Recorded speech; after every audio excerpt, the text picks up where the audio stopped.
Welcome to the show, Scooby. Nice to have you here. Great to be here. And thank you for dressing up for us. This is very classy. Tell us, what kind of professional plans do you have? What's in your future? Well, I was thinking I might work for you. Tell me, what do you want to do for me? What's your idea? Be your sidekick. You know, and maybe eventually become a TV talk show host. TV talk show host, okay. You were at Sidekick 8 seconds ago, then TV talk show host. You'll be a Latin dictator in about a minute. Let's see what they think of the first idea. I'm curious what the audience thinks. Folks, what do you think? Should Scooby be my new sidekick? Wow. Scooby, new sidekick, everybody. Hello, listening people. Hello. Hello, Bartek. How are you doing?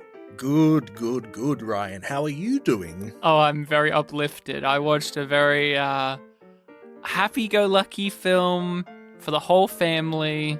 I'm feeling great. I would do this as a double feature with Big Fat Liar. Yeah.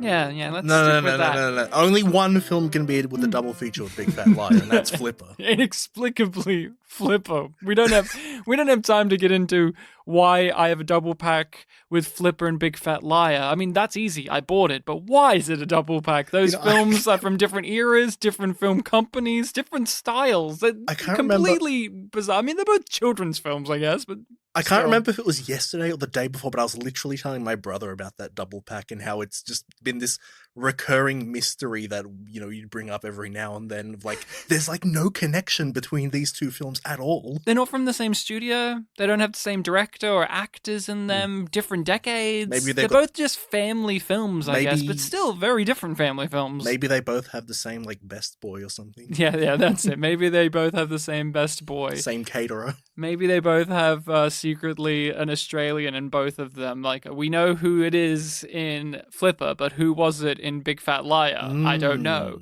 Maybe it was us, the viewer at home, you and I. So, we are spit and polish, likingly, because we're always spitting, and we both happen to be of some Polish variety.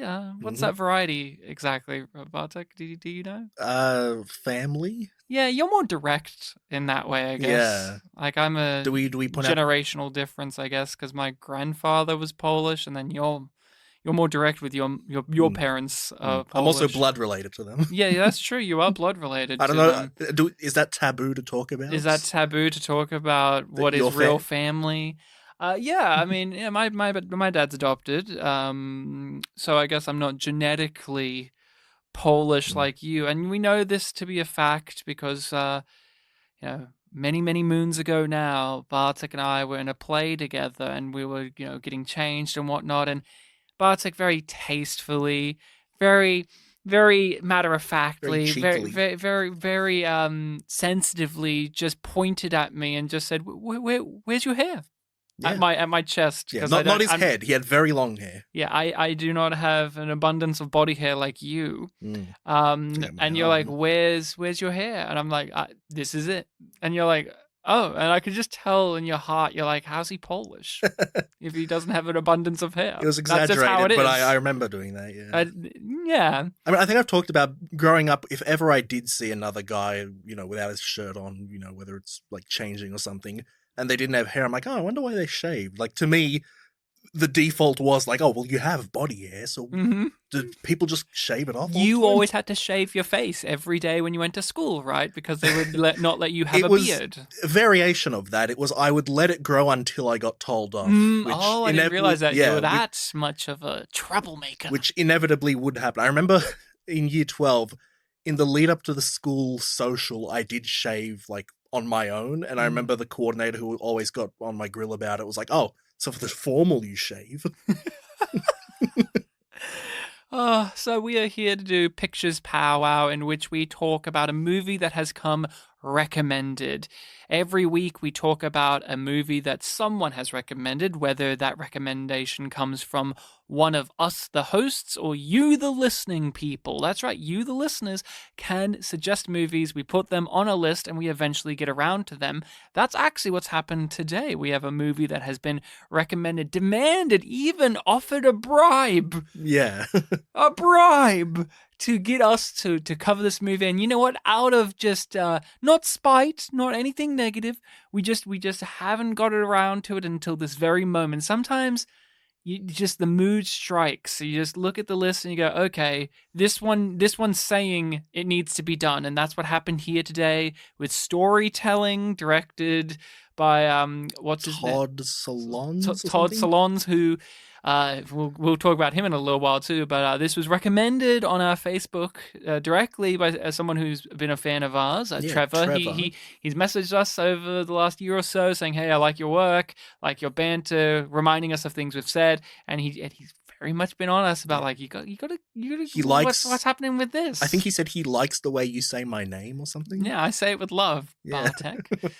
Ryan. But yes, it is a recommendation from Trevor. After this is all done and we're talked about the film in full, we'll hear the next recommendation, and that will be from you, right, Bartek? You're the one who recommends the film next. I'm always after the listening people. And then I'm after Bartek. So, yes, Bartek first. Storytelling 2001 is the film we are here to discuss, to talk about. And if you have not seen this before, always recommend that you give this a watch. I joke at the beginning about like this is an uplifting family time film. This is a fucked up movie, so viewer discretion. For me, just to get it out of the way, I didn't find it as fucked up as some other things I've seen from this director, or his more infamously well-known work. But it's still fucked up, and some people out there, you may clutch your pearls at some of the things going on in this, but this was my first pearls film. were not clutched. Yeah, this was my first film from this guy who I hadn't heard of before, so it was a nice surprise. So how would you describe this film to someone to try and get them to watch this? I guess you're like, okay, I want you to sell the film. Yeah. I can't just describe what it is. You can describe it if you. Usually we say it in a selling way, but if you want, how would you pitch this? How would you pitch this to someone? I often say, how would you pitch this to someone if you want them to watch it? Yeah, well, I have to brown nose the producers first. Well, look, the basic structure of this film is that it is two completely separate stories. The first 27 minutes of the film is a segment called Fiction, and then once that's over, the rest of the hour is a second story called Nonfiction. And I guess the main theme that it's looking at is how their stories relate to the ideas of being, retold or reshaped in a way that this is a film. This is one of those films where I want to be more understanding of it once we finish the episode. But yeah, basically looking at how stories are told and who tells them, and with agendas and stuff like that, and who are the stories being told about. Yeah, and how people respond to those stories. It's interesting, especially the first one is more directly storytelling, because it's a writing class writing stories, and the second one's about documentary filmmaking. So yes. That's where the non-fiction and fiction-y aspects play into this. Yes, this is an anthology film of sorts in which it's just two stories.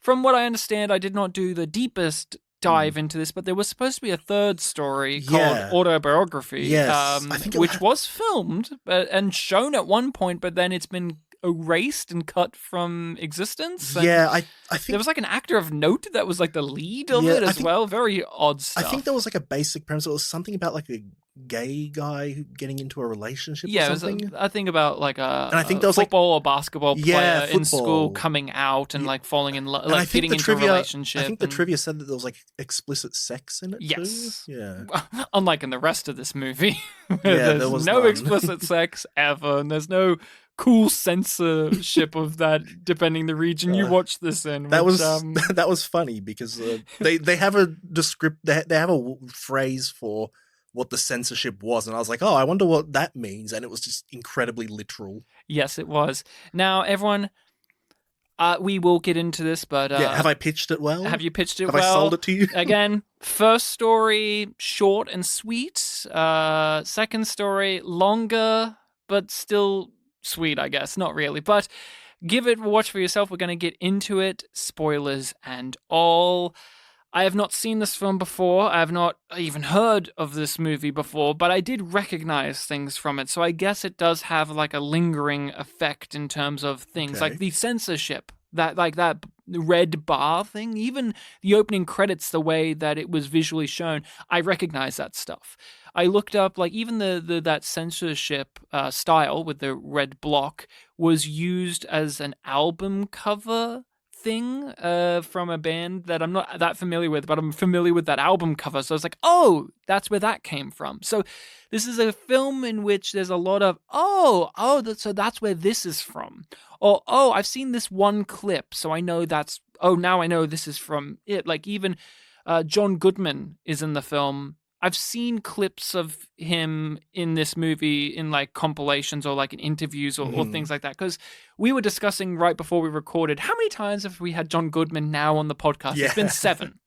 Yeah. And he's in a million things, and he's one of the most prolific, working, and great actors out there. And so when I watch interviews with him, I think he's a fascinating gentleman, a man who's had a career both in film and TV. So obviously clips from this have surfaced over the years in my watching of interviews with him or compilations with him. So when I saw him in this, I'm like, oh, so this is where that's from. Mm-hmm. Because also, like, I don't know if you're like this, but when you look at actors that you like, you may look up their IMDb's or you look up their wikis or you just Google image them. And sometimes you just see a photo from one of their projects where they look super weird looking and you're like, what's that from? I saw a photo of him in this. I was like, John Goodman's weird looking in this. He has black hair, these tight little glasses. He looks like he's constantly tense all of the time. Like he's physically tense. He's like a grotesque parody of like conservative dad. Yeah. But this was my first time seeing this movie. I didn't know really anything about it. I looked up the cast a little bit beforehand, and then I was like, oh, this person's in it. Oh, this person's in it.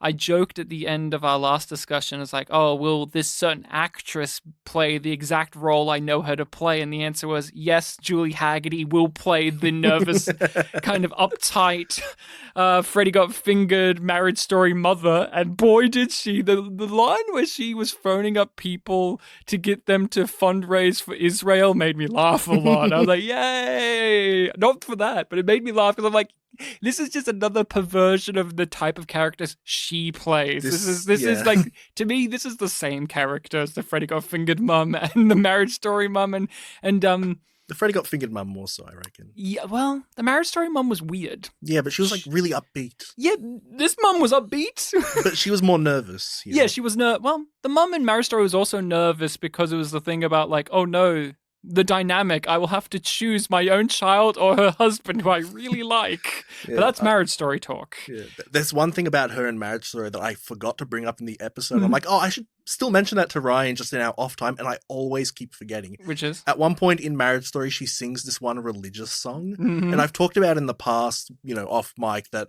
growing up, I was exposed to a lot of religious songs because I went to a Catholic school, and she was singing one of the ones that stuck in my head for like 20 years. It was crazy. So, not Marriage Story, storytelling. Oh, storytelling. Tell me, have you heard of this film before? Are you that familiar with the people involved or anything about it? Obviously, also, she was also paired up again with John Goodman in Confessions of a Shopaholic. Let's not forget that. Was she the mum in that as well? Yeah. Jeez, whoa. Yeah, they played husband and wife in that too. How many times have they been husband and wife in films? Shock of shock, they're married in real life. Not really, but imagine if they were. But No, I hadn't heard of this film. Like I said before, I didn't know the director. In the Facebook message, Trevor told us to walk into this film knowing as little as possible. I forgot that, but thankfully I didn't learn much. All I knew walking in was that there were 2 stories. I stopped reading, the synopsis beyond just there's 2 stories. I didn't even know that. And I needed to acquire the film from somewhere, and found it somewhere. But one of the results that I found when looking up the film was like a Reddit post saying something about like, oh, can someone put this on YouTube, or this film's uploaded on YouTube? And the first comment was like, this film's way too dark for YouTube, man. So that told me right at the bat, like, oh, this is going to be a little darker than I'm expecting. And Yeah. that's by all the I way- knew, general tone. Yeah, by the way, we watched Under the Silver Globe on YouTube. So if this film's too dark for YouTube, imagine how dark it is for YouTube. Yeah. Huh? So because this whole time I was like, oh, the way I remember Trevor's message was like, he framed it as like, oh, it's a 2001 Paul Giamatti film. It sure is. And I was thinking like, oh, it's next to Big Fat Liar in the filmography, so it's probably going to be, at least like, the PG, maybe leaning M at the most. So it was very, very pleasant to see like, oh, this is a more serious film. But he was sure giving a Paul Giamatti performance. Boy, was he. He's probably the sweetest character in the movie, and he's still fucked up. Yeah. But yeah, I walked into this one blind, didn't know much about it, and so it was a fairly pure experience. I think Trevor will be happy to know that. Yes. Now, just basic first impressions. Mm-hmm. How did we feel about the movie? I liked it. I don't know if I love it.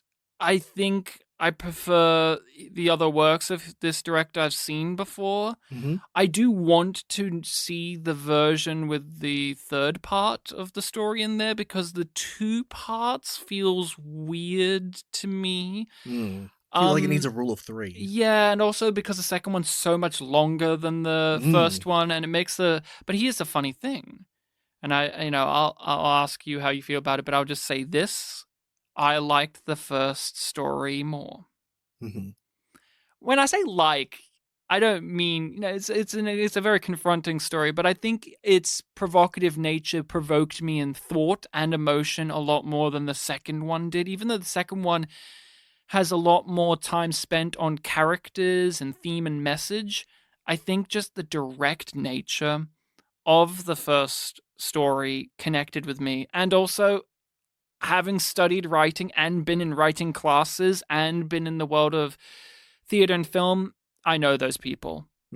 So there was also that connective quality to it as well. Of like, in real life, I have met people very similar to the people in that story, including the really fucked up parts of that story. So I kind of preferred that. But what was your first impressions and overall thoughts on it? I quite liked the film as well. I liked how the element of me coming in not knowing how dark it was a pleasant surprise seeing how dark that was. There were a lot of things in this film that made me think like, oh man, that is really messed up. And I could see some people like being completely, we talk about this like all the time on this podcast whenever we cover something with like unlikable characters or a really dark tone. Like there are some people who just, flat out would refuse to watch this film, and we disagree with that notion. We're up for anything. And this was one where it's like, oh yeah, I enjoy the sort of like dark, depressing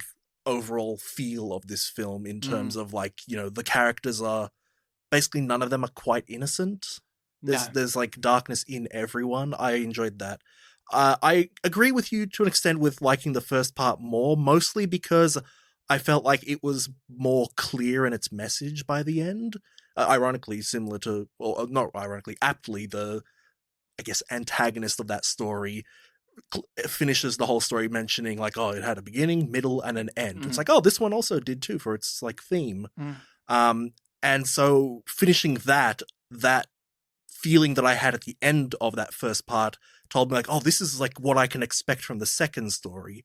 And I still like the second story quite a bit. There's a lot more to chew on in that one simply because it is literally a little bit more than twice as long. It's like 27 minutes to an hour, I think, is like the exact difference.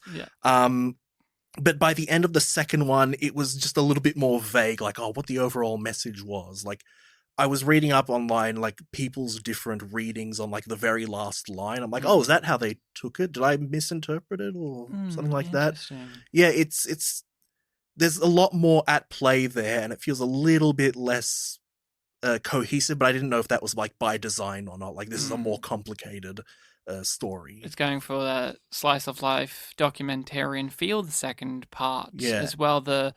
it's called nonfiction. There's fiction and nonfiction, and those titles do feel appropriate, but also inappropriate at times as well. So the director / writer of this, he's well known for a film called Happiness. Mm-hmm. Even if you look up the poster, it's one of those posters that you may be aware of as like an infamous, like, this is movie where everything's, fucked up. That movie is excellent. It's depraved in a lot of ways, but it's very similar, but I think it's just a better execution of, like, you ping pong around to all of these different characters and it kind of interweaves into an end point. Great performances. Philip Seymour Hoffman's in that. So many people in that. But the main draw of that movie is I'm forgetting the actor's name off the top of my head, but the man who played Dr. Connors in the Sam Raimi Spider-Man movies, who we also saw in the television series Drive.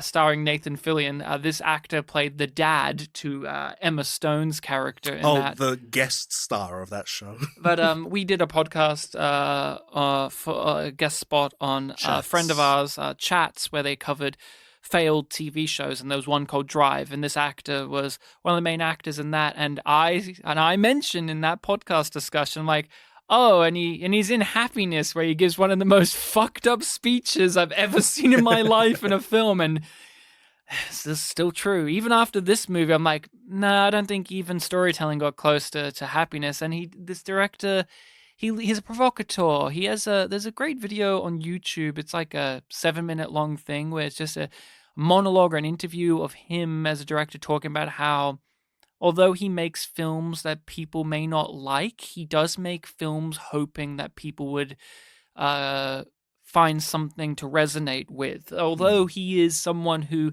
is challenging and divisive, he isn't just... And this is even brought up in the fiction part of this, in this film, of there's more to it than just being depraved for depravity's sake. Because that's what gets brought up in the Selma Blair scenes in this film is like, are you doing this just to be shocking? Are you doing this just to be crass? Are you just saying these horrible things and showing these horrible things because it's a cheap, easy way to get at the reader, to get at the watcher, to get at the audience? And he is a filmmaker, and even this film goes into it's like, no, that's not it. There's more to it than just that. I think it's about, like, he is a filmmaker, and this one in particular is talking about, like, stories don't have to just be squeaky clean and nice and follow the 3-act structure and have nice character arcs and people are happy. You can have them do horrible things and even walk away asking, like, was that character dumb or selfish or cruel? And maybe it's all of those things, or maybe it's something more. If you're willing to stop clutching those pearls and actually look at the people that we spend time with and actually think about them as more than just kooky characters that made you gasp. And so, yeah, Todd Solondz is not a filmmaker that I've watched a lot of. I've seen Happiness, now this, and he has a film called Wiener. Great film. There's a wiener dog. That's why it's named that. Bartek, don't be inappropriate. I saw the look in your eye. Well, I was thinking of Anthony Weiner. Yes, of course, as we always should be. I think it's called Wiener Dog, but that one's also like a anthology. But I was expecting this one for some reason, because the first fiction is so short, I thought it was going to cut back and forth between, because it was so short. Like, it was good. Like, I understood that it ended, but I thought, oh, is it going to be a case where we're either going to cut back or we're going to cut back to fiction, non-fiction stories? Yes, because it was so short. That's a good point. I didn't necessarily know if this was an anthology or if it would be something that, like, it all comes together in the end. Like Confessions. Yeah, it wasn't something where I immediately thought, like, oh, we'll be back to this. It was just a question of, like, will I see this again? Yeah, or even the concept of, like, cutting between a fiction story and a non-fiction, anthology-typey thing. Or would it be something like the film Confessions, in which we realize, oh, this is a bigger story at play, and we're seeing different parts of it play out. Yeah, and I think what you mentioned before about, like, man, I really would have wanted a third part just to finish off that rule of threes, because if there is only 2 parts, it feels like there needs to be a bit more of a deliberate reason for that. And we can't speak. We obviously haven't seen the one that was supposed to end this off, but it also, like, yes, it seems like it was going to be challenging, but it also seems like the most personal. I mean, it's called autobiography. Yeah. And it's dealing with, like, a young man dealing with his sexuality. Like, that sounds... Yeah, and it would have some sort of element of, like, it's a true story, but how will it be, like, touched up in the retelling of it? I'm sure there would be some fucked up thing to it because, there's fucked up things to both of these. But, so there's that. So let's talk about fiction more, since that's the first one that we went through. Tell me more about your experiences with it, your thoughts on it. I think just for the sake of the listening people, just quick summary of what it is. So it's about a girl, V or Vi, I can't remember how they said the name. She's got a boyfriend with cerebral palsy, is that how it's pronounced? And they attend like a writing class at, looks like a university or something, and the teacher is this, accomplished author who is completely strict with all his students. Pulitzer Prize winner, and he just flat out tells you, like, that was shit, or, like, was this a joke? Something like that. He's also a black man. That's important. That is important, yes. And it deals with the falling relationship of the main girl and her boyfriend. She hooks up with the teacher when she encounters him at a bar. They have a sexual encounter that has a lot of power play going on. Very charged. Yep. And then the final scene is her telling basically a story version of that encounter and, being criticized by the writing class entirely. Yes. Except for there's one person in this writing class who's as equally honest as the teacher. They don't get like emotionally wounded by these stories or emotionally compelled. There's like this one girl in the class, and then she always undercuts it by being like, but what do I know? Yeah. And she kind of like just sums it up of like, not only was it just like a petty story being told, but there was some truth to it. She recognizes. Yeah.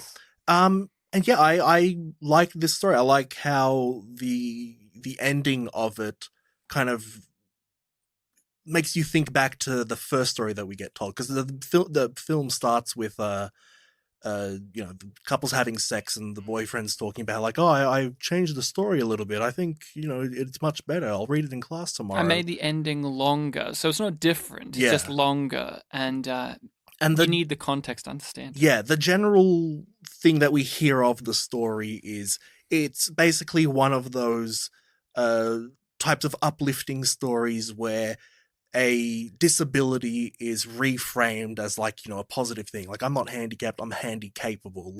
I remember they refer to his condition as CP a lot. Yeah. And instead of cerebral palsy, it was like something, stronger. Like whatever the CP stood for was like something person. Something Yeah. Cerebral person, I think it was. Yeah, but the way his story is told is clearly a joke. Like, this is something like Garth Marenghi would write. Yeah, like, yeah. It's not a joke to awful. him, but it's very personal and sincere, but it very much feels like, okay. For us, the audience, it's laughable. Yeah, and for most of the class, like the first 80% of people who respond to it just have very awkward, like, that was very beautiful. It reminded me of this person who had this disability, and someone's like, oh, and this guy who had this disability. They're like basically saying nothing. And then you get that girl that you mentioned who is cutting a bit more to the point. Like, I found it a little trite, kind of generic, but what do I know? And then even gets to like your use of wordplay was like she actually gets to the technicals, and then she always just says, "But what do I know? Yeah, I could be wrong on this." And then the teacher, basically dismisses it. I think that was bullshit. You're trying to tell a joke here. And that introduces you the idea of like, oh, these characters might be telling a very personal story, but the way that people respond to it, basically ignores all of the sentimentality of that story. And then by the end of the story, when the main character is telling her basically account of the sexual encounter she had with the teacher, which, we watch that scene. It is very, very intense. And we are with her along the whole way, even after the fact.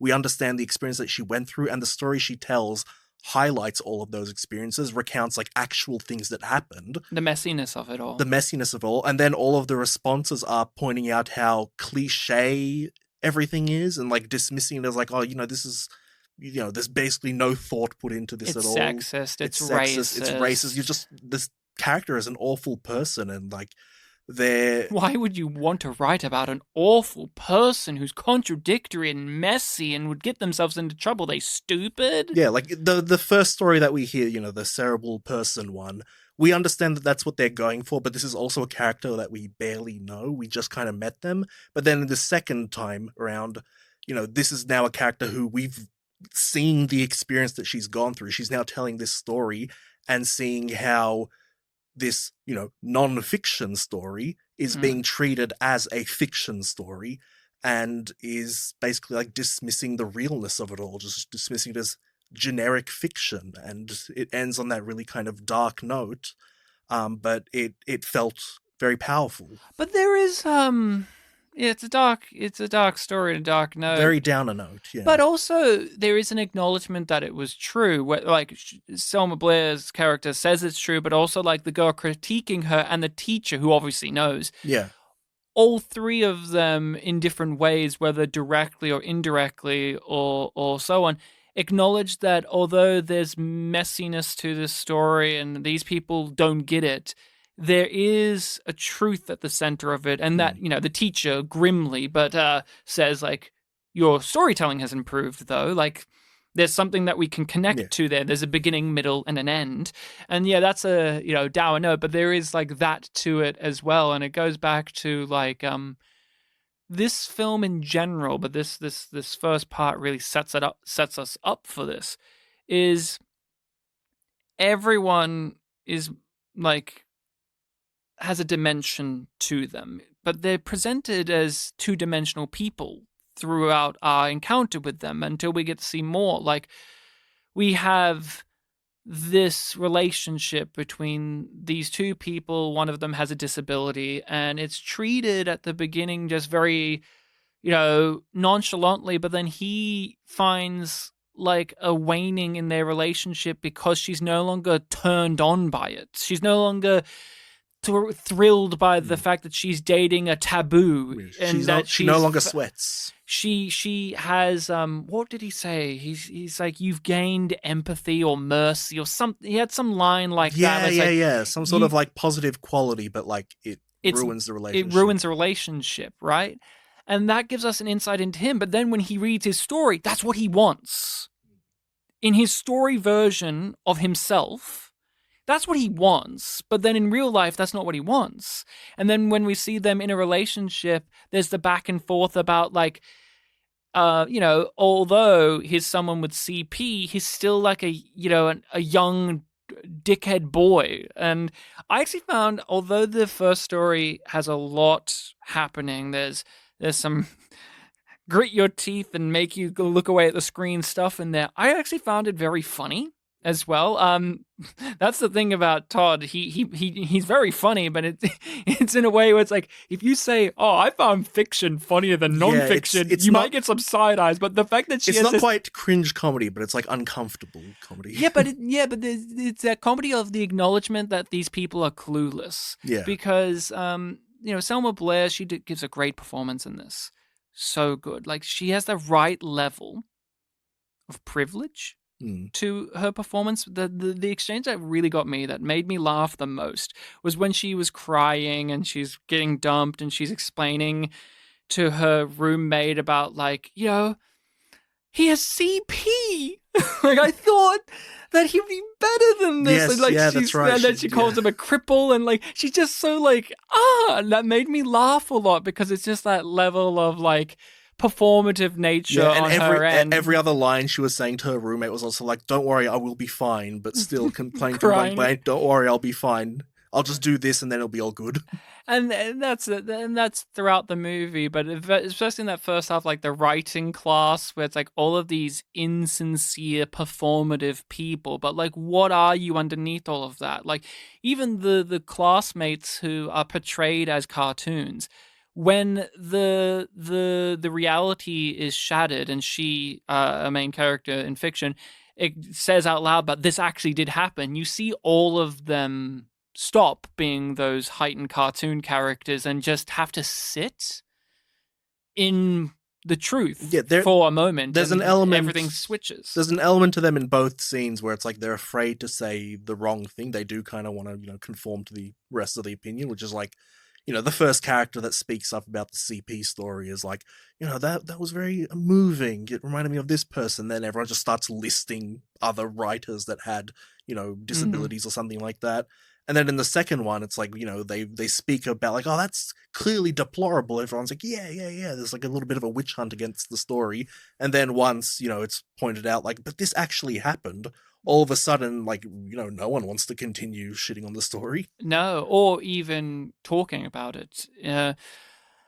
We've reviewed so many movies, hundreds of things now on our podcast. That's true. And films like this get you thinking about what is a story. It's called storytelling for a specific reason. Like, that's not just picked out of nowhere. And, we've done hundreds of movies, and there's movies like this where, you welcome the messiness, you welcome the chaos, you welcome the fact that it is deliberately challenging the fact that movie characters are not real people. Like, there's this great line, it's a really powerful line, but one of these doofuses in the writing class is like, but isn't this a rape? Yeah, I was thinking that. And then it's like, yeah, but then she calls herself a whore at the end, but she isn't. It's like, this character, as well, and he's a writing character, as well as many movies and many narratives, don't understand how those two things can exist at the same time for a victim. Like that they could see themselves as a victim, but also see themselves as a whore.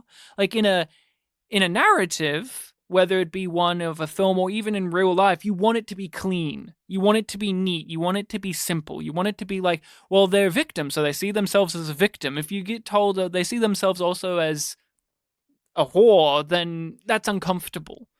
And it makes you have to challenge what that means. And even in this story, we see that she knows before going into that room what lays ahead of her, and she still participates when she gets in a sexual dynamic and acts. Yeah, when she gets told, take off your top, she knows exactly where it's going. Yeah, even before, because she sees all these photos. That's what I mean. Yeah, and yet she still does it. But, like, what does that mean?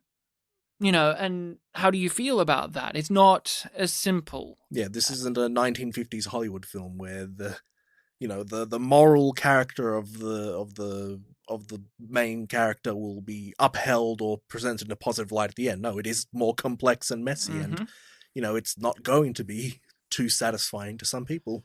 Yeah, and I just brought up that we've been doing this for so long because do you worry sometimes when we review things or talk about things that we are falling into the trap that this film is talking about of, like,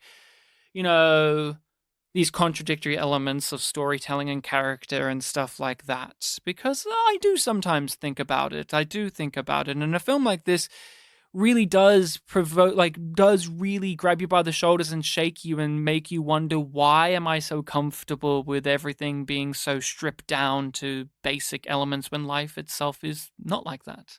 Yeah, sometimes. I guess I can kind of relate a little bit with that, the student in the room who ends things by saying, like, but, what do I know? I don't know what I'm talking about. I do try to be honest about, like, I know I'm speaking a little bit clearly here, but I do have some doubts about some things. So not as strong, but definitely there are times where I'm like, I don't know if I can properly, word everything.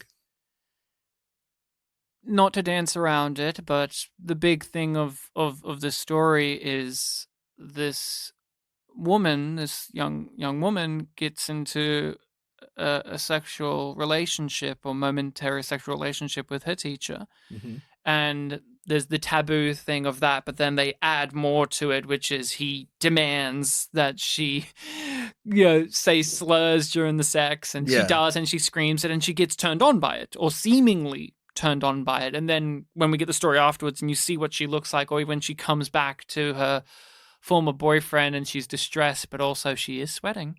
And things like this. Yeah, it was a good callback there. all of that stuff is at the center of this story. And how do you feel about that, or what was your reactions to it when it was happening? It was interesting. You mentioned there that, there's the element of like the student and the teacher hooking up together, but then there's also like the interracial politics element going on. The story itself doesn't really bring up the student-teacher part as much, which was a little bit interesting. I thought that would definitely be like a thing to point out. I think the photographs kind of do it well enough, like that this is a cycle that he it definitely goes through. It's definitely there in the material. He's literally the teacher, they're literally the students, but it was, the racial stuff was the thing they talked about a lot. Like when the class was responding to the story that she was reading out, one of them points out like, oh, and you're playing up the whole thing about like the dominant, powerful black man. The Mendango stereotype. Yeah, that's it. Yeah, having sex with the little white girl and, being completely dominant over her. That's such a cliche kind of thing.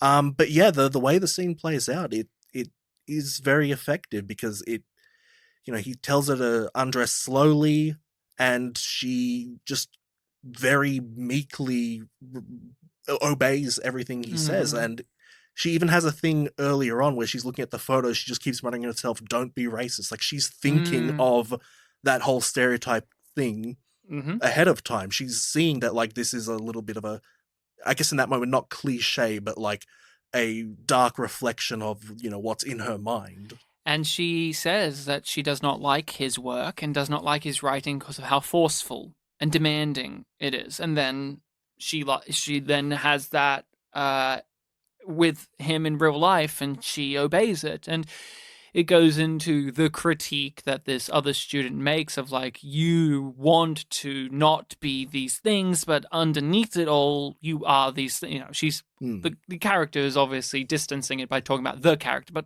let's cut through the bushes. She's talking about Vi here, and this is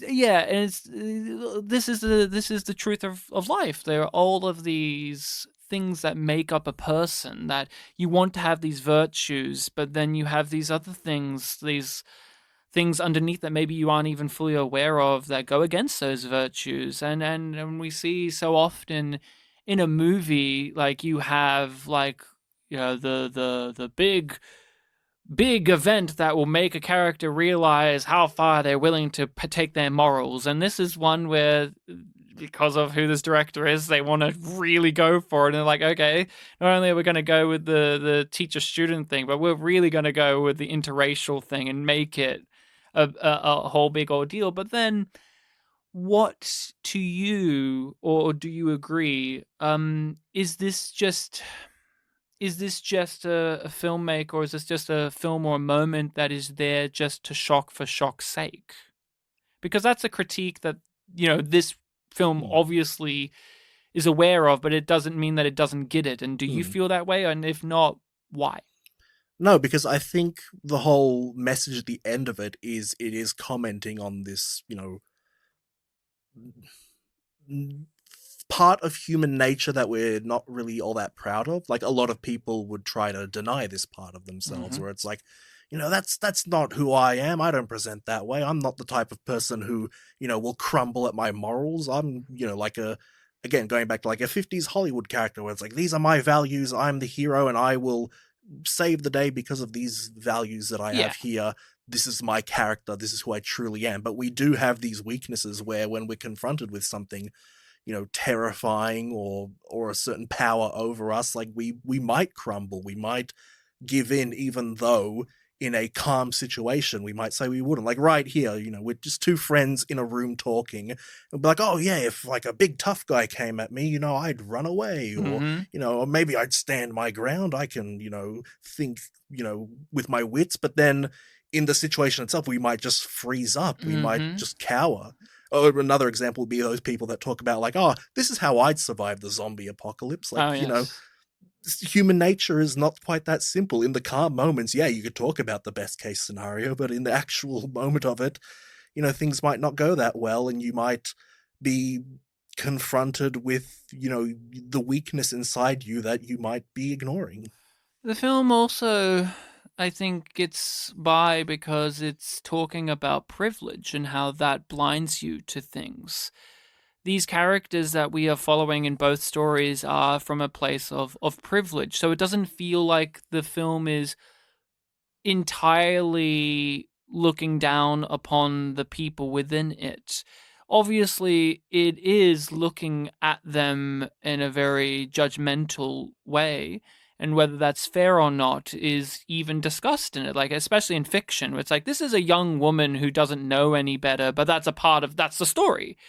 I look at it too as, sometimes films bother me. I know we've had this dynamic over the years of films bother me on a moral level more than they bother you on a moral level. Like, there are films where I've been annoyed because they've morally offended me, or like I find their morals within the film to be skew-if. Like, you keep talking about these 1950s things, right? Every time you've said it, I've had to stop myself from just mentioning and then Marilyn Monroe gets taken from the bus stop, and like all of that whole movie was like, that movie's morals are fucked up because it doesn't even know them.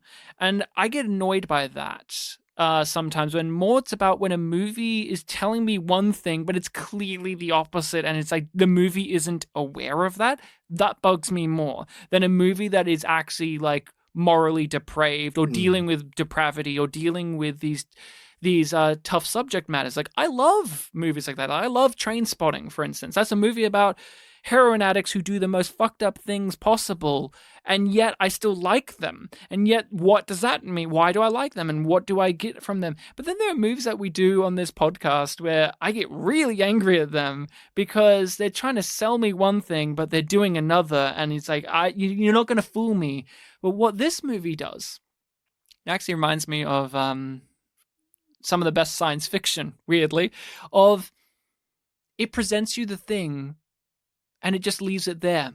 It just says, here it is. What do you feel about that? A lot of science fiction does that. One of my favorite writers, and someone that I've talked about on my other podcast a lot, J. Michael Straczynski, who's the creator of Babylon 5, a lot of his stories, he will just put a thing there, and there is no moral judgment on the material itself. It will be like, here's an episode that's dealing with, if you wipe the memories of someone and rewrite them, does that make them a good person? What does that make them? The episode itself doesn't have a moral judgment on it. It leaves a lot of things up in the air, and just it's asking questions, and it's presenting situations to you. Yeah, this film definitely does that a bit more than Bus Stop. Yeah, this is what this film does. It acknowledges the shortcomings of these characters. And weirdly enough, I think why I prefer fiction over non-fiction is I found it more honest.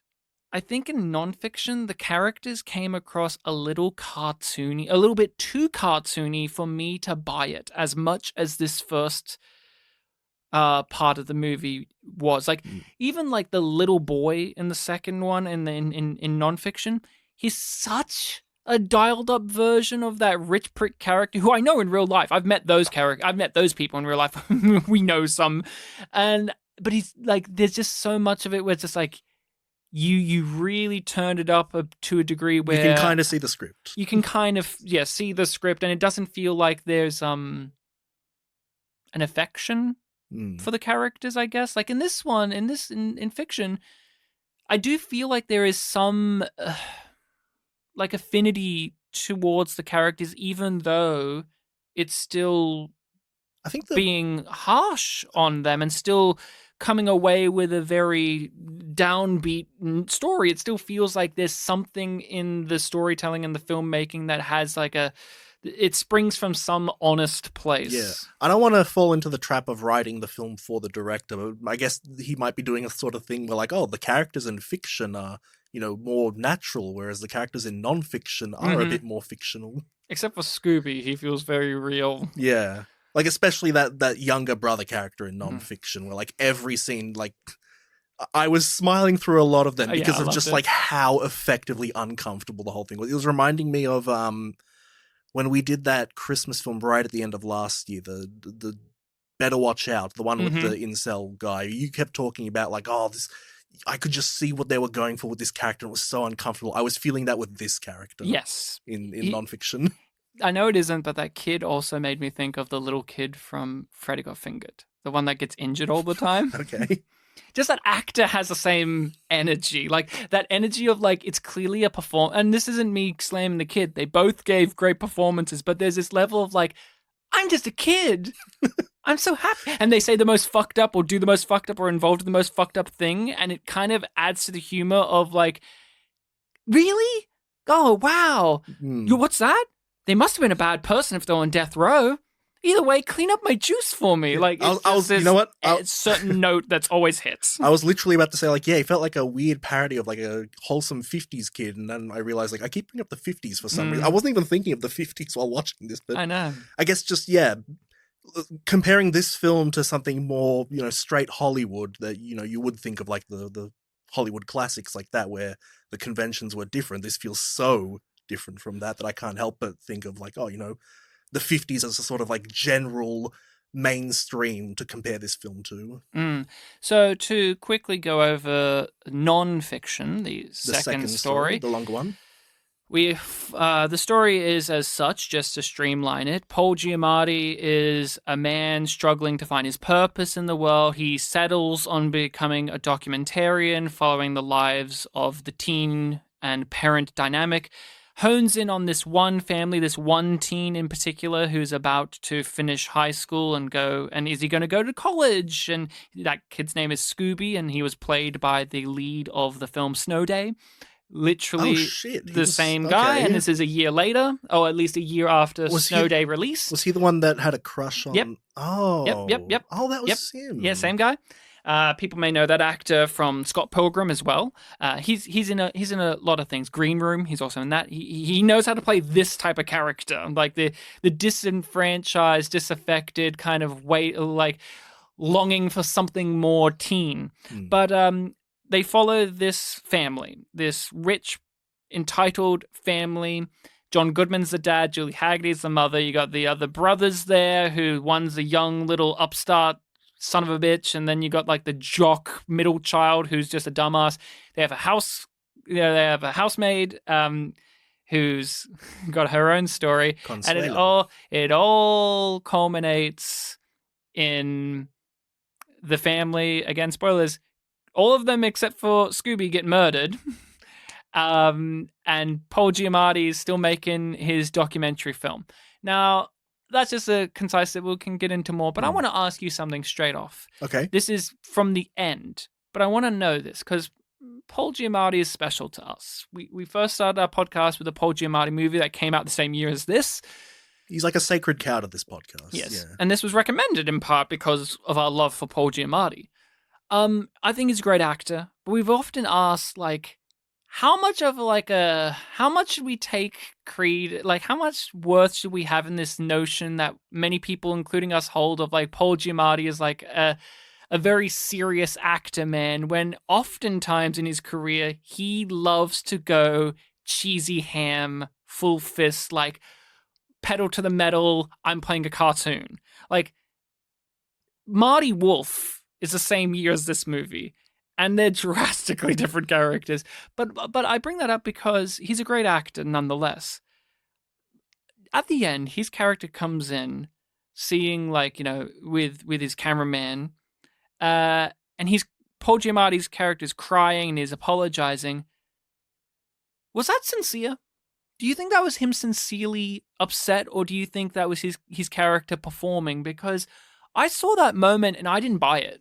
And I don't know if it's as Paul Giamatti wasn't selling it. I think it's the character wasn't selling it. I thought it came across as a very insincere, emotional reaction from him. Like, I didn't believe him. I watched that sequence twice because I mentioned before, like, I still don't really have a full grasp on like the ending and the full moral. The first time around, I did buy it as sincere because the thing that I was focusing on was that maybe the main character doesn't realize exactly what's happened yet. Mm-hmm. And so Paul Giamatti's apology can be read in two ways, where it's like apologizing for what the documentary has become, or apologizing, sympathizing that, like, oh, your family just died and I'm really sorry about that. And I took that as him being sincere about, like, oh, I'm sorry that your family just died. But then the main Scooby's reaction was a bit more vague. The second time round, seeing that the cameraman was, Just filming happily. Just he had the camera, he was deliberately filming that kind of drove a wedge in it. Not so much the Paul Giamatti character, but like the juxtaposition of the second guy who we've never seen before in our podcast ever. Whose character's name is not the same as the actor's name, who's also not a man who made movies. Yep. Yeah. We're joking. He's the great guy from American Movie, Mike. Yes, one of the main focuses of American Movie. And he's the heart of American Movie, Yeah. you could say, almost. But great documentary, great film. But yeah, I bring it up because I'm not denying that Paul Giamatti is a spectacular actor. But I didn't believe that moment, and I took it as, well, I don't believe the character. And I just bring that up because I just want to think about him throughout the movie, because he's what we start this segment with, and he's at the end as well. What did you feel about Paul Giamatti and his character overall? Because I think he is struggling with the fact that he doesn't care as much as he thinks he does. He's constantly told throughout the movie that you are looking down upon your subjects, that you don't care about them, that you want this to be entertainment, yet you don't. And there's all of this stuff, and the secret screening and all of that. And I think that's solidified at the end, where it's like he's like, oh my God, I'm so sorry for what's happened. But it just felt very empty from him. And I don't know if it's by that point we've been so brutalized by the movie that we're kind of in Scooby's place, where it's just like, these words mean nothing at this point, or if his character has kind of reached this end point narratively and performative wise, where it is kind of an insincere gesture on his part. Yeah, in the end, you do see a lot of parallels between him and Scooby, because Scooby, his whole character that we're introduced to is just, he doesn't know what he wants. He doesn't know how to like verbalize what he wants to do next. He's kind of going with the flow and succumbing to pressure. Like, he's not going to go to college because he doesn't want to. He wants to somehow become famous, but doesn't know how. But then when his dad, barges in on him in the bathroom and says like, you're going to college, I don't give a fuck or whatever. He's just like, okay. And then it doesn't matter because his dad basically buys him into college anyway. He wants to be like Conan O'Brien, but doesn't know that Conan O'Brien worked to get where he is. Like, Conan went to Harvard, which is true. Conan physically appears in the movie. That was delightful. I didn't realize he was going to be in it, so I had a big grin on my face seeing Conan act like himself. That was a really good sequence when you think of the whole film overall. And we mentioned the notion before about like the characters that this director makes.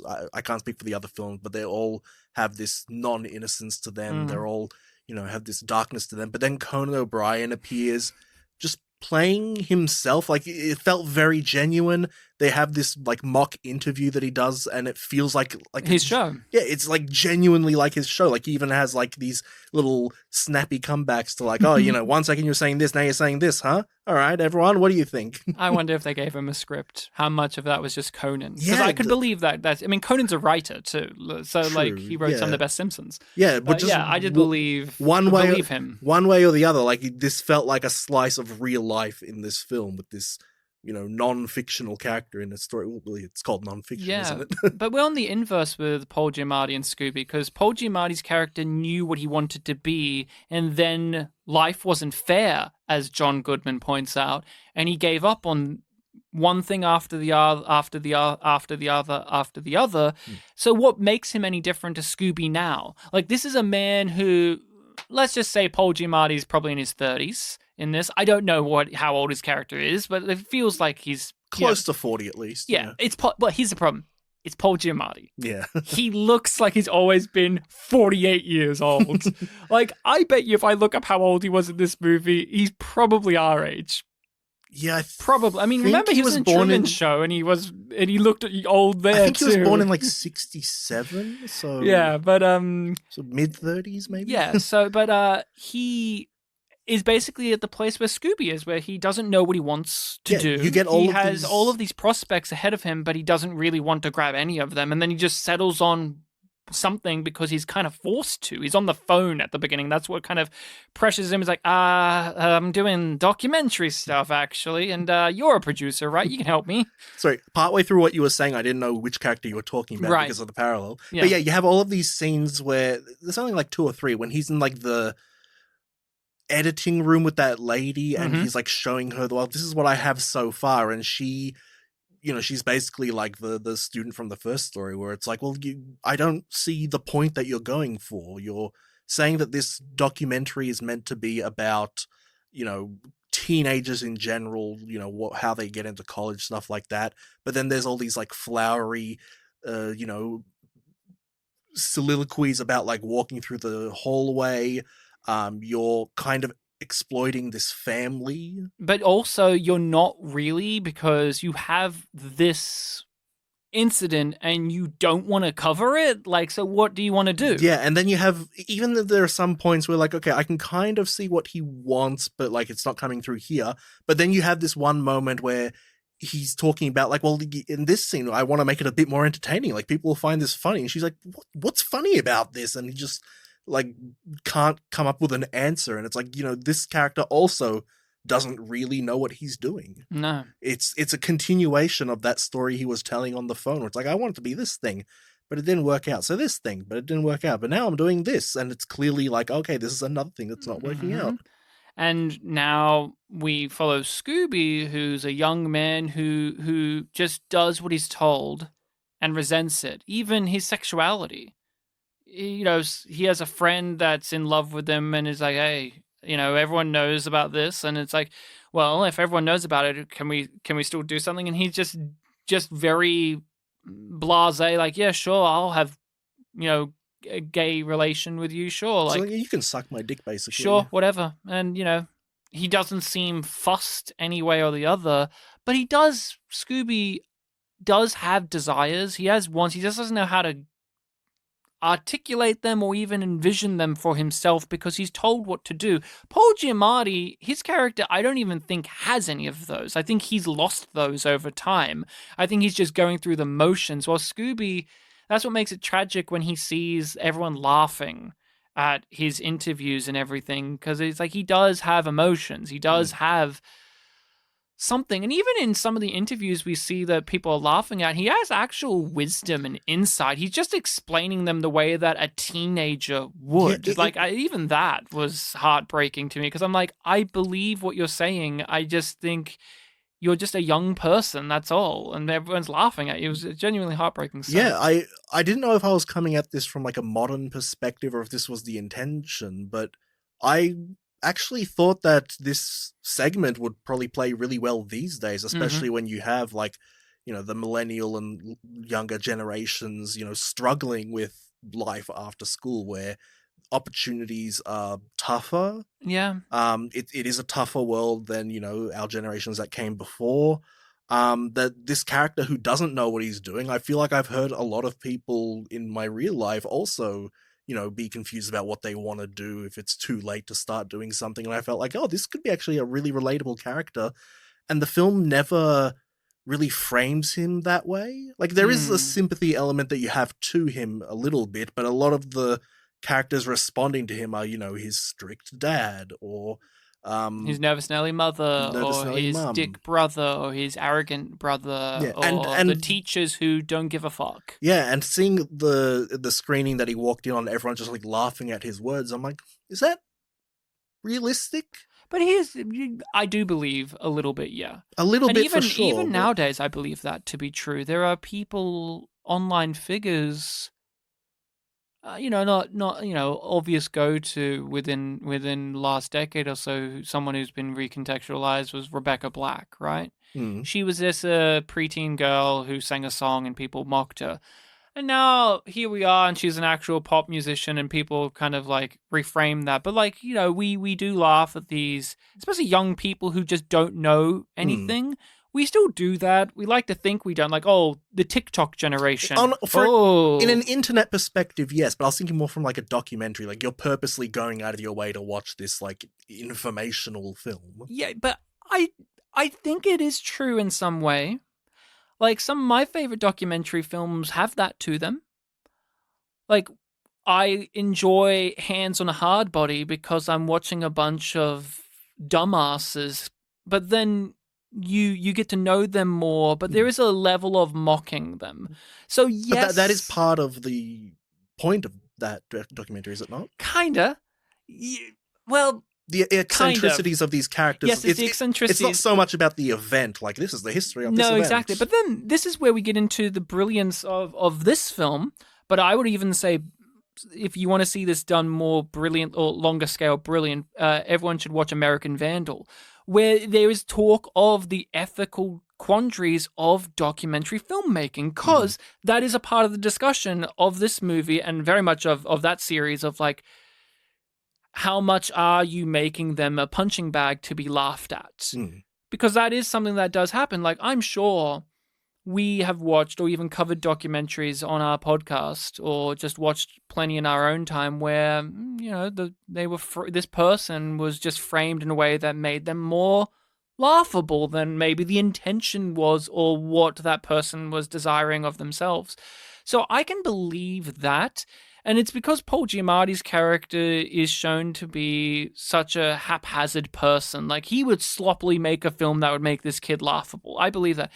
What's coming to my mind now that we're talking about it, that actually is winning me over to this section, is Scooby, even though his name is Scooby, which is funny. He is to me the only real person in the nonfiction, and everyone else is characters. Everyone else is like heightened character. Him and what's her name? Consuelo. They're the two realest people.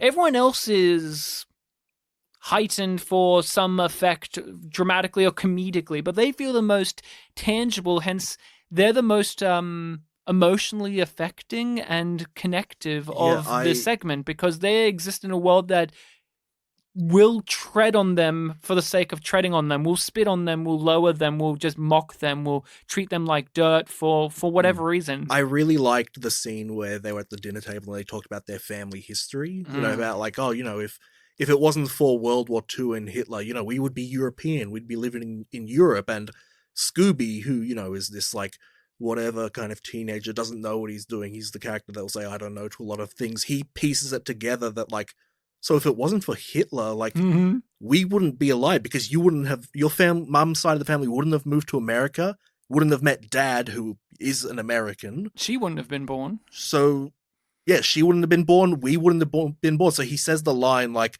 so if it wasn't for Hitler, like, we wouldn't even exist. And that is, like, you know, a powerful thought. It's a thought that crosses a lot of people's minds. That, like, it's crossed ours. Oh, for sure. My great-grandfather was in a concentration camp. If the little thing went wrong, I would not be here. And he brings up this point, and it's like, yeah, a profound, realistic thought that a lot of people have.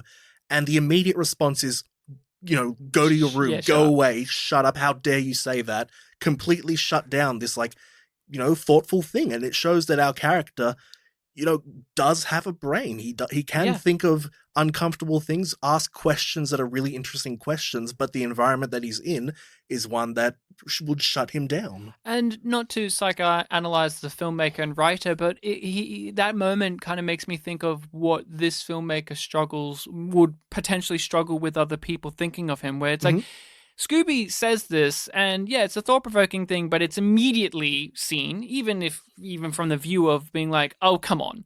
Like, you know, it's that level of, oh, come on. Like, you know, but you understand where the thought process is. But the thing is, in an ideal world, or in an ideal Todd Solondz storytelling world, they would have more discussion about it, where she would say, yeah, that's a point, but you have to consider, like, is the cost of what was lost worth it? And then that's a further discussion, because she was bringing up, like, yeah, but all the cousins died.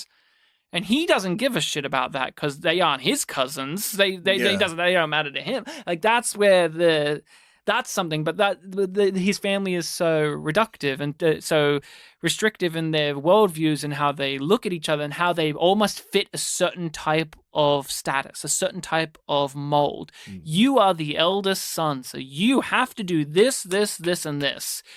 And You see the younger son struggling with that a lot. Mhm. Like it's very clear that he just really wants attention. He's trying to show that, like, look, I'm doing this thing well. I mhm. took this practice test that my brother's meant to be taking, and I got this pretty decent mark. But he's also a sociopath. He's also a sociopath. Yes, it does lead him down to some very uncomfortable conversations. But you can see that he is a product of the environment that he has grown up in as well. Oh, indeed, indeed. There's so much here. There's a lot in this movie, and that's the beauty of it is both parts, although drastically different in length, feel equal in amount of what you can talk about. You know, like, I feel like I could still talk about the first part a lot more, but I feel like there's so much more to talk about with this half of the film as well. True, you know? we didn't talk about the red box. Yeah, we didn't talk about the red box enough.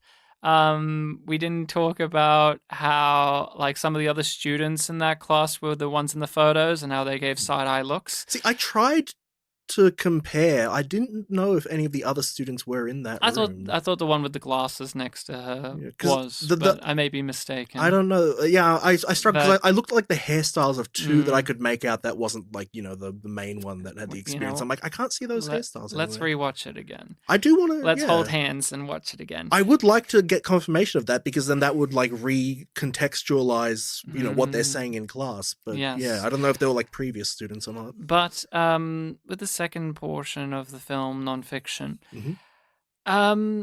was it, not to diminish, like, Selma Blair was a well-known actress, but, like, was it harder to connect, or was it different with nonfiction because there's, like, well-known faces in it? Like, John Goodman's in it, Paul Giamatti's in it. Like, these are, like, big, well-known actors, even Julie Haggerty to an extent. But, like, I found that to be a little bit of a curveball. Like, in the first one, these are fairly, you know, unknown actors or character actors. And Selma Blair, you know, she was somewhat, like, she was well-known, but, like, it wasn't a distraction. But in the second part, I was like, there was a part of me that's like, it's John Goodman playing a crazy character, and there's Paul Giamatti playing a crazy character. I had a little bit of that.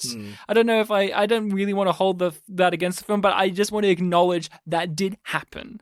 There was a part of me that was just, like, taken out because it was like, oh, it's these well-known actors I know. I would say it didn't happen for me. The thing that was happening was that we just had multiple different characters that we were following, so there was, you know, more little arcs going on. Like, in the first one, you could very reasonably say that, you know, we were following Selma Blair the whole time, because she was literally in every single scene. But Scooby floats in and out of Yeah, the second we have one. scenes without Scooby. You know, we have a lot of scenes where it's just, like, the youngest and Consuelo. We have just scenes of the documentary filmmakers. yeah, I was blanking on the name Paul Giamatti, if you can believe that. Yeah. Paul Giamatti and You have to spank yourself when you get home with a hot iron. I can do it now, but I have to move the mic and and everything. heats things up. Yeah.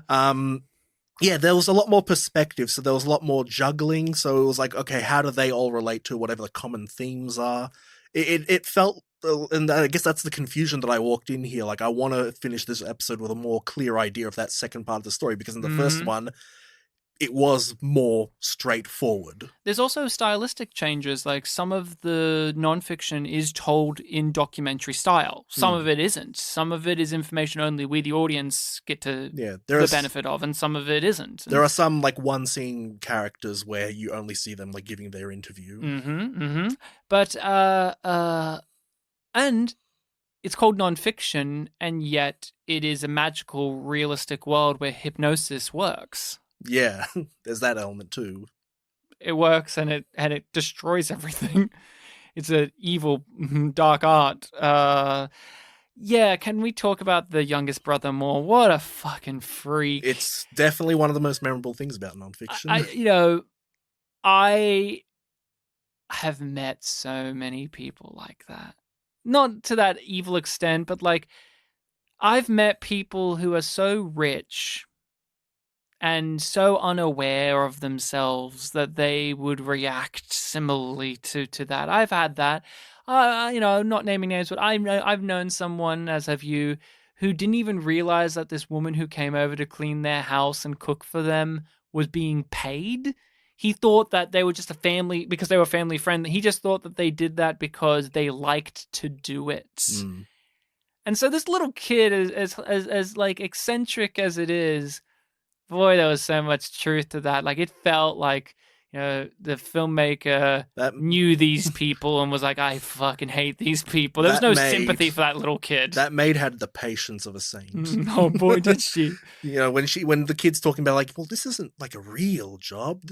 You're not working right now. You should smile more. You should smile more. Just like a string of lines where it's like so insensitive. And it also led into, the characterization of this kid where he has grown up in this environment where he feels like he needs to respond to things the right way. So you can see like a lot of the lines that he's saying has like some modicum of a good intention. Like when she's talking about how, my grandson has died, for all these reasons. Like everything he responds with is like sort of a twisted version of like trying to look on the bright side of things. Like, well, maybe he was a bad person and he deserved to die. Like, there's some sort of morality that was at play. Yeah, and he's just parroting back what he thinks is the right thing, but he doesn't care. Oh, yeah, maybe not. He clearly doesn't care. Like, even in the vocal performance, he's saying this as almost like a scripted thing that you have to say this in response.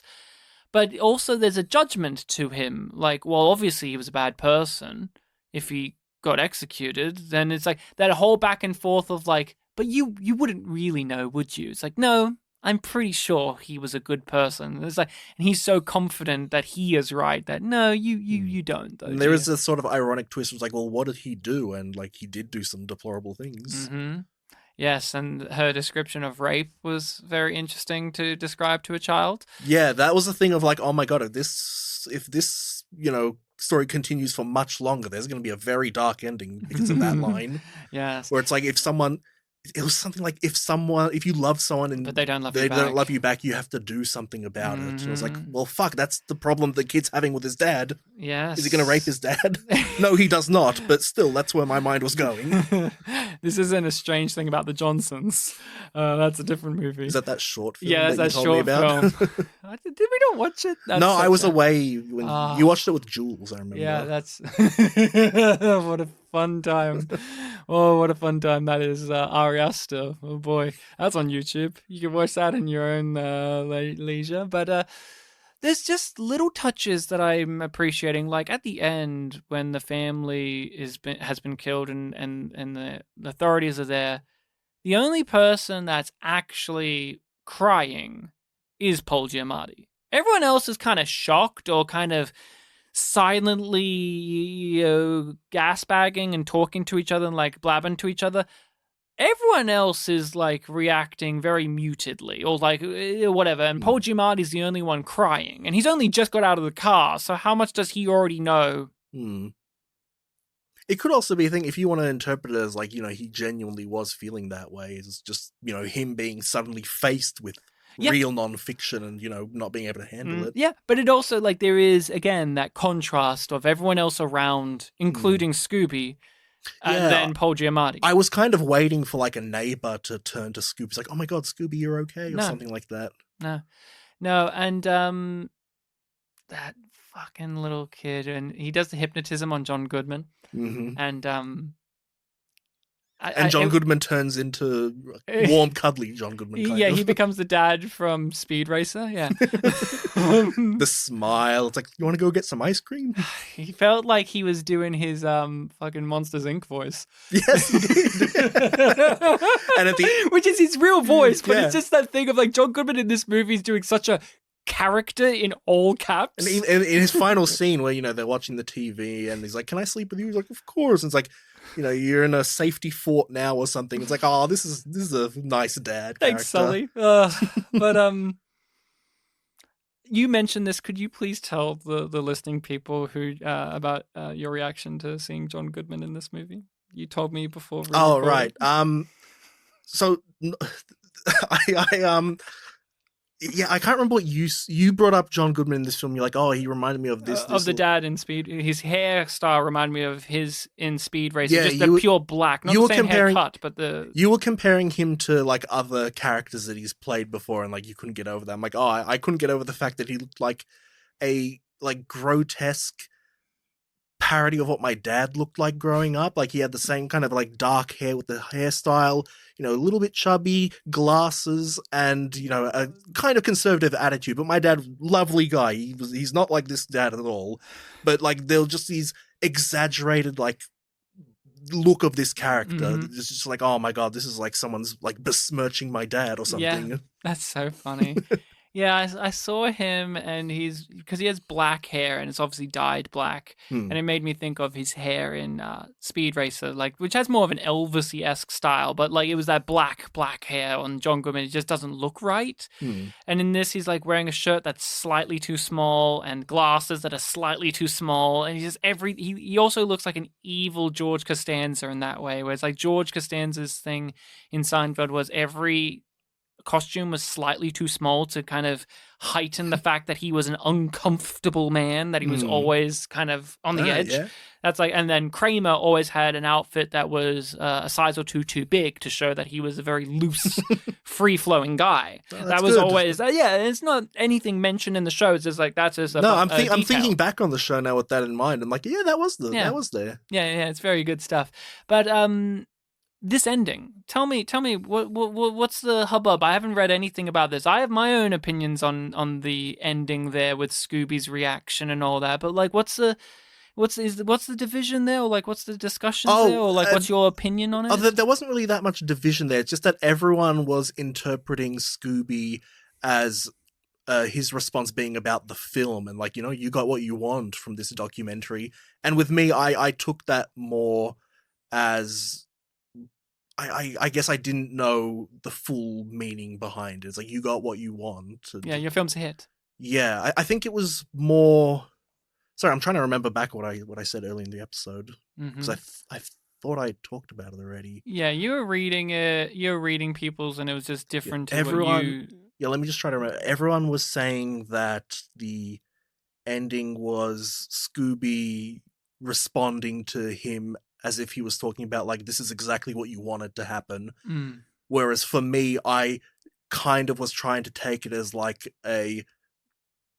this is a good development or something. I'm struggling to remember now. Because I took it at the ending of that line more so about like Paul Giamatti's asking him how he is, like what's going on, like I'm so sorry about this, responding to Scooby, like giving him this moment, and Scooby, I took it not so much of like you got what you wanted, but more it doesn't matter, because like how I feel, it doesn't matter because your film's a success. You got your end, you got your high point. Like, yeah, I can see like it does tie into like you got what you wanted, but I think what I took away is a tragedy more of like it further solidifies that Scooby doesn't have any choice, that life is unfair. Oh, sorry, yes, the line was it's a hit or something like that. Sorry, I forgot what the line was. Yeah. But I took it as a further cementing that Scooby learns from what his dad says and believes, which is you don't have a choice, life's unfair. What does it matter how I feel? Your film's a hit. This is great for you. I think he might have phrased it as like, it's a hit, not so much your film. So maybe there was like an element of like, this is my way to stardom in a way. Yeah, he just says it's so void of emotion. Yeah, it's very neutral. Like he's got that same kind of bored expression that you saw earlier in the film when you first met him. So it's a little bit more open. And this is such a weird one to pull, but it reminded me, that moment and that performance, of the lead in Apt Pupil, where there comes a point in Apt Pupil where he, as a character, is being like chased down by the school. What was he? The school counselor, or or like the guy from the school's like trying to figure out what his deal is, and he's just like so emotionally. Our main character at that point's been so manipulated. He's so emotionally cut off. He was from being everything. investigated by a friend's guy, right? Yeah, by Ross. Counselor? Yeah, school counselor. That he kind of like is so emotionally cut off at that point. It just reminded me of that kind of vibe and that similar performance. But I don't know, that just flowed to my mind when I was watching it as well. Just kind of that thing. Different movies, different moments, but just something there. Yeah, like an element of like this experience has like darkened him or taken out the dark elements of him. Yes. Bartek found the film dark, and I found it provocative.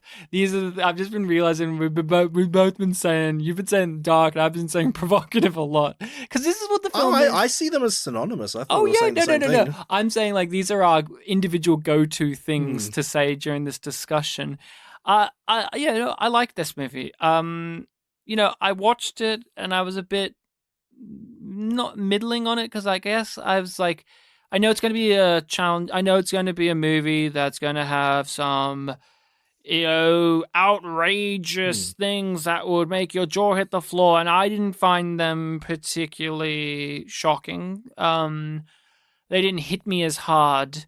But I think what I've taken away from it more is this conversation has made me appreciate it a lot more, because there's a lot to discuss with it. There's a lot to think about. Like, I think this is one where I admire it for more of the thought exercise than the way it punches and pushes my buttons emotionally, while Happiness is one where that's more what I get from it. And so I think that's kind of cool to see a filmmaker, at least speaking for myself, where I can have one and the other as my takeaways, where this is one where I'll be thinking about this movie in the ways that we are here talking about it. While with Happiness, when I recall that movie, my chest gets tight and I have like an instant emotional reaction to things in it, and I just kind of wince or I laugh or these things. But that film.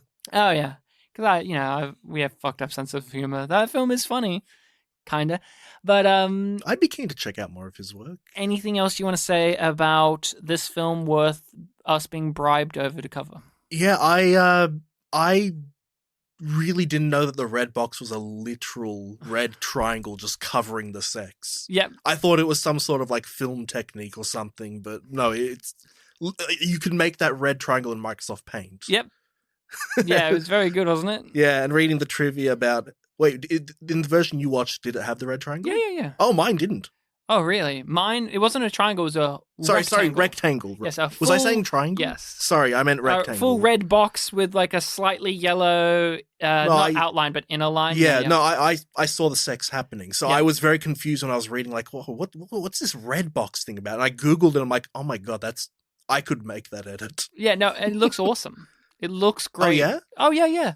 It's because it also kind of matches with the opening credits, that style. The two halves. So there was a level of like, this doesn't feel out of nowhere for the sake of random, but also it made it more upsetting because all you can see is the feet and you can just hear the rough sex happening. And then the cut to just tight on her against the wall and then back to the censored red rectangle. I found it actually pretty effective. I liked it. I know there's versions. I watched it knowing that this was like, I watched it and I saw it and I went, I bet you there's a version without it. And then I looked up, yes, there is. But I liked it. I actually thought it was one where it actually made me feel a lot more than perhaps if I saw it physically. Yeah, because you're pretty... Pardon me. You're thinking in your head about what was going on. Yeah. In the trivia, they pointed out that... It's to avoid NC-17. Yeah, but it specified that he hated that he had to do it so much that he put like minimal effort into it. Yeah. So he just made like a shitty red rectangle. I thought it worked. Again, it lines up with the visuals of the movie. Also, did you like how the end credits song was so upbeat and happy? That was another thing. Yeah, I watched the film with subtitles on, and it was the kind of closed captioning that like described what type of music was playing. And there were just multiple points throughout the film where it just said upbeat music playing, and it really just kind of emphasized like the dissonance between what you just watched and what you might just be about to watch, and Yep. also the music choice. So it's a recommendation from myself, and it sounds like a recommendation from you as well. Yeah. Thank you, Trevor. You picked one that was good. I want to know from Trevor, but also from people who are fans of this movie, are we on the right or wrong side of? Did we completely miss the point? No. I don't care about that because I believe this is a movie where many people have different interpretations. But more of do people prefer one part over the other? Are we on the side that most people go with, which is we like the fiction side, or are we on the side that is wrong and most people usually like the non-fiction side? Because with any anthology or multiple part story stuff, there's always the one that people tend to like a lot, or even the standout. The standout, like, Bartek and I were talking about this before, but I'm playing the Ace Attorney games, and I just finished a certain case, and you were like, yeah, most people usually find blank case, like, number 3 case in these games to be the lower part of the games or whatever, and I'm like, okay, there's a consensus. I wonder what the consensus is of which part of this film people like more. But that is it. Bartek, what is your pick for the next film we cover on this podcast? And I can't wait for for this to seamlessly weave in from what we've just watched. I'm sure it will just be it'll just go over real well. Well, Ryan, you don't have to be sarcastic, because there was a part in this film where a thing was shown. I'm like, oh, that's what I'm recommending. Oh no! Like, oh shit, that's a funny coincidence. Oh. There is a part in the film. It's like the second last time we see our good friend Mike from American Movie, and Scooby's gone up to the apartment. He's like, "Hey, I need to talk to Paul Giamatti. Is he here?" He's like, "No, he's not here." And he was wearing a shirt. Do you remember what the shirt was? No. He was wearing a shirt that had a character named Kenny on it. Oh no. From South Park. Oh no. Like, oh, that's weird. I was just about to recommend the South Park movie for the next episode. So we're doing South Park, Bigger, Longer, Uncut. We're doing they won an Oscar for that, right? They were nominated. They lost to what's his face? Tarzan. They lost to Philip Glass? Phil Collins. Phil Collins. And Phil Glass is a different guy. And in the show itself, they shit on him because they really didn't want to lose to that person in particular. Yeah, I hate Tarzan's. I hate Tarzan the movie, so I agree. South Park, Bigger, Longer, Uncut will be what we're talking about. It's been a while since I've watched that movie. It's been a little while for me too. It's been a while. I figured my go-to for them is always Team America. Yeah, so. well, that's part of what I was thinking. One, I really like Cannibal the Musical. It was the first episode of Pictures Power. I wanted to watch another Parker and Stone one. And also, this is like the middle point between that and Team America, which I imagine maybe at some point you might recommend. Mm-hmm. So why not, put in this middle part? All of their film. I mean, how many films do they have where they're like the actual writers and whatnot of it? Like they're like, is it just Did they write the Orgasmo film? Yeah, maybe. I've never seen Orgasmo. Me neither. I know that they were only the leads of Basketball. Yes, which they are still upset about to this day, that they should have done more with that because they don't like Basketball very much. Okay. In all fairness, it's not very good. Yeah, it's okay. I haven't checked their filmography in a while, but I think it was, Cannibal. Because I was going to ask, are all of their stuff musicals? Movies? The 3 that I'm thinking of are. Yeah, because Team America is also a musical in a different sense than... Also in a traditional sense, there's a lot of songs in it. Yeah, but I mean, in terms of like their ones, we could talk about it next time, but like the musical numbers and that are not so much like characters start singing and dancing, but it is music usually outside of everything. Like it's just you know what I'm talking about? Like it's not like we get a lot of musical numbers from the characters outside of like our main character when he's in his own musical on stage in Team America. Like a lot of it is like, the Team America song just comes from the movie itself. Or like, if I had a Bucko 5, it comes from a nebulous thing from outside of the movie itself. I remember there was one song in that film where he was like pondering over how shit the situation was, and he was comparing it to Pearl Harbor, the film. Yeah, but that wasn't him. That was the nebulous song over the top. I'm pretty sure, because I think that Pearl I Harbor. think he was We'll talk about it singing. next time, but I think that Pearl Harbor song comes from somewhere else already. Oh, so like it's a song playing in the background. No, I think like it's a song that they had already used before. I know the montage one is like montage. that, but I don't know. You know what? We'll talk about this more next time when we get more into Trey and Matt's Or we work. can talk about it when we do Team America. No. We've raised it. We'll bring it back up. I hate when we say, "Oh, we'll bring this up," and then we don't. It breaks my heart, because if there's those diehard listeners out there, and then they tune in next week, they've waited a whole week, and then we don't even mention it, it breaks the heart. Well, they could also say like, "Well, Bartek said they wouldn't, so that's fine." Yeah, but See, that's me being they side with me. It's me being the girl from fiction who was like, "But what do I know?" But what do I know? What do I know? I'm just a girl. I recommend this film. I think it's really good and says all these things. But what do I know? Yeah, what do I know? Everyone, thank you so much for listening. You can find us on social media, Facebook and Twitter. We are on all of the podcasting sites as well as YouTube. Spit and Polish Presents. Make sure to rate and review us and share the show around. If you want to contact us or you want to recommend movies to us, you can do so through our social medias or through the comments on YouTube. But we also have an email address where you can hit us up. And what is that email address, Bartek? The email address is spitandpolished@gmail.com. Oh, very good. Now, as we wrap this out, we have to, cherish the fact that we got another Paul Giamatti movie on the pod. Yeah, that's cool. And where does this rank in your mind in the pantheon of Paul in our film, in our coverage? Because this is, to me, maybe the most uncomfortable Paul we've had. Are we talking about in terms of his performance or the film that he's in? Good question. Performance. Let's go performance, I guess. I think this is the most the fact that one of the most uncomfortable scenes for me was him on the phone. It's a very uncomfortable character introduction. Yeah. That was one of the most uncomfortable scenes in the whole movie.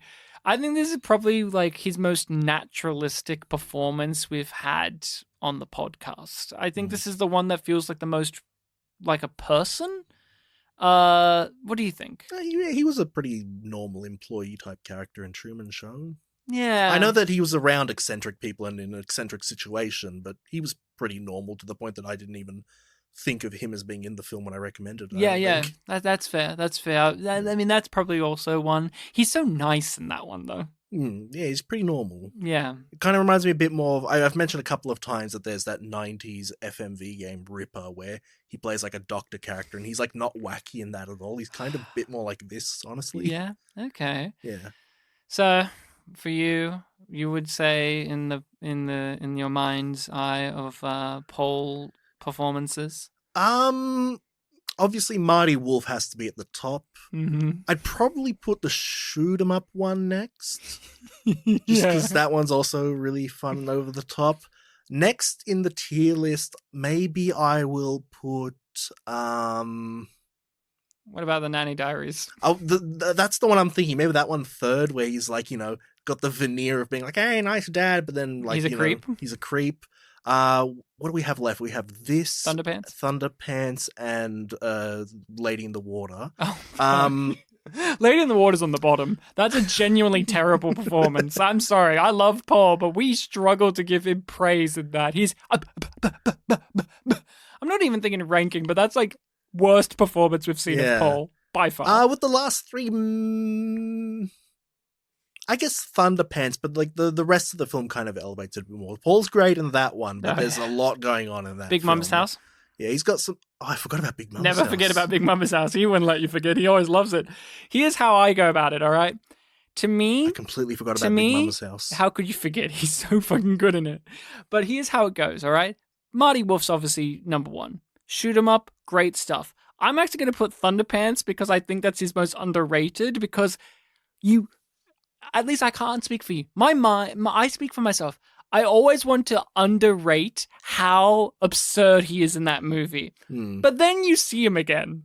He's so crazy in that movie. I feel like I'm missing something with that one because I just keep thinking of everything else in the film. But he is insane in that movie as well, just because this is Paul Giamatti. There's a level of this is Paul Giamatti in a movie about kids doing fart rocket, but he is given like this weird, like, I'm a he feels like a non-American playing an American, but he is in fact American. Like, that's the thing about Thunderpants is he feels like a British actor who's playing an American, but he is not. He is actually an American. Go back and watch Thunderpants. You will see that vibe very much so, because he has this over-the-top, like, accent of, like, I'm a 1960s, Men in Black agent. I think he's very underrated. My mind just keeps that. going to his dynamic with Ned Beatty, where Ned which is Beatty very will good. say like something really weird, and then he'll respond like, "A what?" But don't forget, Paul Giamatti will then just storm on in and stop people from shooting a child to death and be like, we've got papers that will let him work for NASA. And it's like, okay, great stuff. I can't remember all of the other, like, Late in the Water Bottom. This is, I think, pretty high up there because he made me see, like, here's how it goes. I barely thought about, like, oh, it's Paul Giamatti. I just was like, yeah, this is this character, even though we called him Paul Giamatti the whole time in our discussion. I actually tried to remember his name, like, one of the last times I mentioned, but I couldn't think of it. But, he was Toby? very natural. Yeah, Toby something Cox in there. But he was very naturalistic in this. Big Mama's House has to be further down because he is wonderful in that. But it is also like that level of like that could have been any actor who played that role. Toby Oxman. Any actor could have played that role in Big Mama's House. Oh, there was a bit of funny stuff there. There was. I'm not saying he didn't do anything good. I'm just saying like it didn't have that full Giamatti sparkle. Like it's no shoot 'em up. That's what I'm saying. Like like I'm having to rank them. I put Truman Show lower down just because. He's just so minimal, and there wasn't much to it. And look, I don't want to pigeonhole him, but he's nice in it.